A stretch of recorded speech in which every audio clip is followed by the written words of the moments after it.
Okay so welcome back to my channel. So आज हम करने वाले हैं क्लास 6 का chapter 2, that is from hunting gathering to growing food. This video is by Katyayani Bhardwaj, that is मी।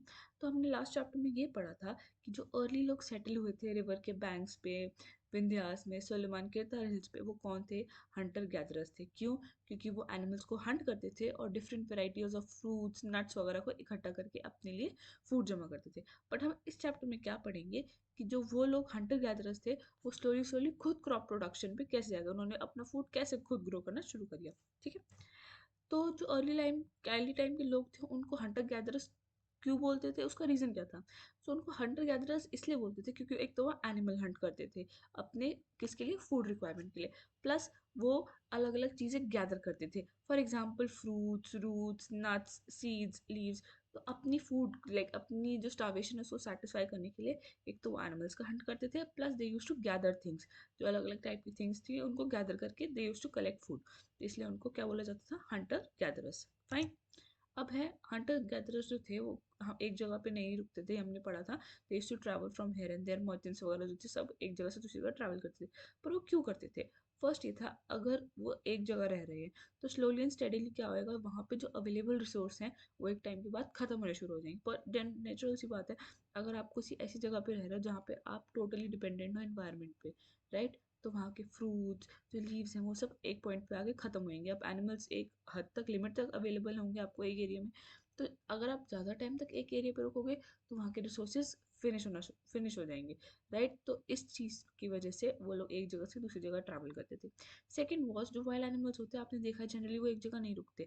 वो food की जो उनकी हंगर होती है उसके लिए एक जगह से दूसरी जगह ट्रैवल करते हैं in search of better food options. तो जो हमारे हंटर गैदरर्स थे वो क्या खाते थे? एनिमल्स ही खाते थे हंट करके, राइट। तो अगर एनिमल्स मूव कर रहे हैं तो हंटर गैदरर्स को भी मूव करना पड़ता था। This was the second reason. Third reason क्या था? अब आपने देखा है खरीफ रबी क्रॉप्स होते हैं जो सीजन के अकॉर्डिंग चेंज होती है।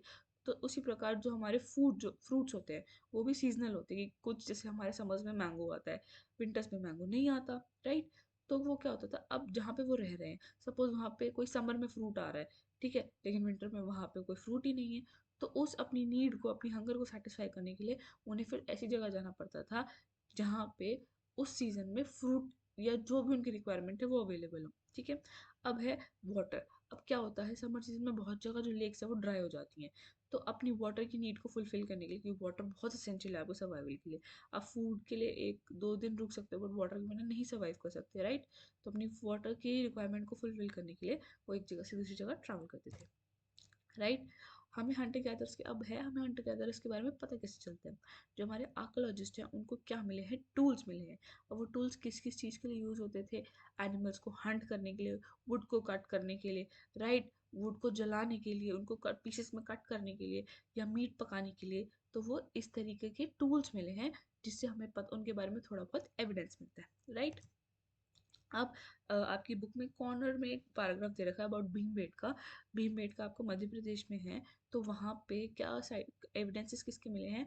Old site with caves and rock shelters.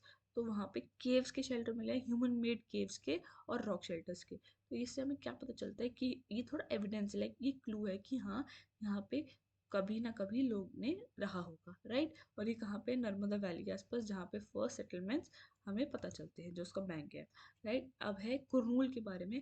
Kurnool में हमें क्या मिले हैं? एशेस मिले हैं, राख होती है ना। तो इससे हमें क्या पता चलता है? प्रेजेंस ऑफ फायर, कि लोगों ने जो यहाँ रहे होंगे उन्होंने फायर से बहुत कुछ, like fire can be use in multiple ways, would को बर्न करने के लिए, मीट को बर्न करने के लिए, राइट। तो इस वहाँ, और वहाँ पे जले हुए एशेस मिले हैं, जो लेफ्ट ओवर्स होते हैं वो मिले थे। तो उससे हमें क्या पता चलता है कि यस, यहाँ पे फायर का यूज़ हुआ होगा, मतलब यहाँ पे ह्यूमन एग्जिस्टेंस के बारे में हमें एविडेंस मिलता है, राइट।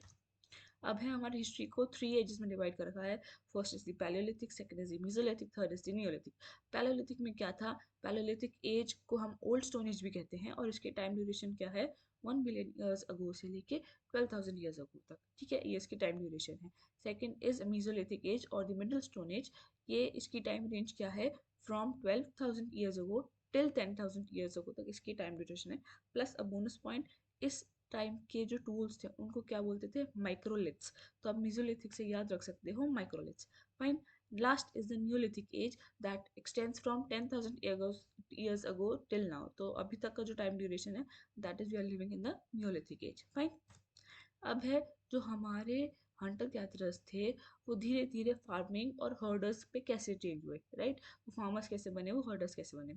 तो क्या हुआ, जब उनको स्टार्टिंग में पता चला ग्रेन्स के बारे में, तो क्या करते थे, लाइक फॉर एग्जांपल एक वीट की सैपलिंग है, तो उन्होंने वीट लिया, उसका छिलका फेंक दिया. अब ना व्हाट यूज टू हैपन, अब नेचुरल कैलामिटीज तो होती रहती हैं, आपने छिलका सॉइल में फेंक दिया, आपने like you just dropped it, तो रेनफॉल होगी, सनलाइट आएगी, तो आपको पता है प्लांट्स को ग्रो करने के लिए क्या चाहिए होता है, rain and like water and sunlight. तो नेचुरली वो ग्रो करने लगे. अब तो ये जो वहाँ के लोग थे उनका ध्यान गया कि अपने आप कैसे नेचुरली ग्रो कर रहा है. देन उन्होंने क्या किया, स्टडी करना शुरू किया कि कौन सा क्रॉप किस सीजन में ग्रो होगा, किसकी क्या रिक्वायरमेंट है, राइट. तो जब वो स्टडी कर रहे थे तो उन्होंने खुद से ही क्या करा, वो फार्मर बन गए. उन्होंने खुद से एक सेल्फ उन्होंने ड्राइव की कि हो कैसे रहा है, इंटरेस्ट क्रिएट हुआ. तो क्या हुआ, उनको पता चल गया कि कौन सा फ्रूट कौन से सीजन में राइप होता है, कौन सा ग्रेन अच्छा ग्रो करेगा. तो उससे वो क्या बन गए, फार्मर्स बन गए, राइट. अब बर्डर्स, अब जैसे क्या होता है, कोट ये जो गोट होती है, शीप होती है, कैटल होते हैं, ये आपको कोई नुकसान नहीं पहुंचाते, राइट. और like these are very good animals, इनको आप टेम करके रख सकते हो, बहुत प्यार से रखते हो. तो क्या हुआ था, जो ये हंटर गैदरर्स थे उनका स्लोली स्लोली इनसे अटैचमेंट हो गया, एक अफेक्शन क्रिएट हो गया. तो in spite of killing them उन्होंने उसको अपना कंपेनियन की तरह रखना शुरू कर दिया. और वो उनका एकदम लो मेंटेनेंस था, they used to just eat grass. तो उन्होंने कहा what is the fault, plus they used to give them milk, wool, तो वो उनके बेनिफिट के लिए यूज़ हो रहा था. तो उन्होंने स्टार्ट क्या करा, उनको टेम करना शुरू कर दिया, उनको पालना शुरू कर दिया. तो ऐसे वो उनको हंट करने की बजाय उनको क्या करने लग गए, वो हर्डर्स बन गए, उनका टेक केयर करने लग गए. इतना अटैचमेंट हो गया था कि वो उनको वाइल्ड एनिमल से प्रोटेक्ट भी करते थे. फाइन. तो ये 3 पॉइंट्स है जिससे हमें पता चलता है कि जो हमारे हंटर गैदरर्स हैं वो स्लोली फार्मर्स और हर्डर्स में कैसे चेंज हो गए. ठीक है.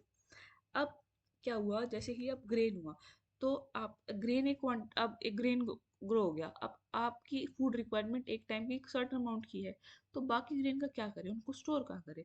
तो लोगों ने फिर क्या करा, उन्होंने क्ले पॉट्स बनाना शुरू करे फॉर स्टोरेज पर्पस, या फिर उन्होंने कहा हम बास्केट्स को मूव कर लेते हैं.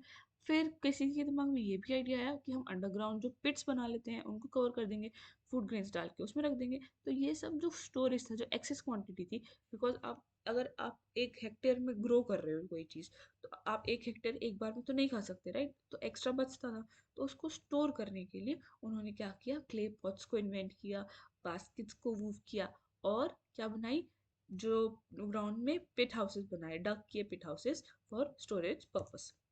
अब आर्कोलॉजिस्ट ने बताया उनको पिट हाउसेस के बारे में कहाँ से पता चलता है, एक साइट है बुरजोहम, जहाँ पे हमें क्या मिला है, pit houses have been found dug in the ground with steps leading into them acting as a source of shelter. तो बहुत अच्छी बात है, एक से अगर पिट हाउसेस को नॉट इंस्पायर्ड की स्टोरेज के लिए यूज़ करें, उन्होंने शेल्टर के लिए यूज़ कर लिया. रेन है, कोई भी नेचुरल कलामिटी है, एनिमल से बचने के लिए, तो वो क्या करते थे, ग्राउंड के अंदर डक कर लेते थे, एक हाउस पिट हाउस बना लेते थे. उसमें या तो वो शेल्टर की तरह उसको यूज़ करते थे, या वो अपने ग्रेन्स को स्टोर करने के लिए यूज़ कर सकते थे. ठीक है. अब हमें पता चला है मेहरगढ़ के बारे में, बहुत एम्फेसिस दिया हुआ है मेहरगढ़ के बारे में. Plus one more important point, अगर आपसे कभी भी एग्जाम में पूछा जाता है कि the first animal to be tamed by human was dog. ठीक है. सबसे पहला एनिमल जिसको ह्यूमंस ने टेम किया था दैट वॉज डॉग. ठीक है. अब मेहरगढ़ के बारे में बहुत इन्फॉर्मेशन दी हुई है. ठीक है.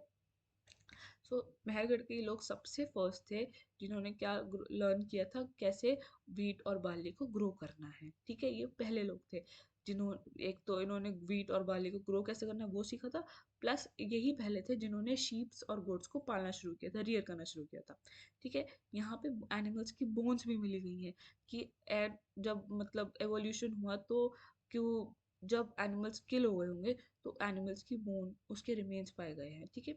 Houses were built in square or rectangular shapes, each having 4 or more compartments may be used for storing grains. तो यहाँ के जो घर हैं वो किस में थे, कंपार्टमेंट्स टाइप बने होते, लाइक 4 या 3 से ज़्यादा कंपार्टमेंट्स. किसी में वो शेल्टर की तरह रह रहे थे, किसी में वो अपना फूड स्टोर करते थे. ठीक है. Burial was done with great respect and goats were buried with the dead to serve as food in the next life. तो यहाँ पे जो लाइक आफ्टर जब आपकी डेथ हो जाती है तो एक बरियल प्रोसेस होता है. तो वो क्या करते थे, जब इनको दफनाते थे तो उसके साथ क्या रख देते थे, शीप भी रख देते थे, ताकि ऐसा मानते थे कि जब वो नेक्स्ट जन्म में उनका जन्म हो तो उनको जो उनकी फूड की रिक्वायरमेंट है वो फुलफिल हो जाए, तो वो एक शीप को भी उसके साथ बरी कर देते थे. ठीक है. That was it for the chapter. जो भी इसमें इंपॉर्टेंट पॉइंट्स थे आई हैव टॉट यू.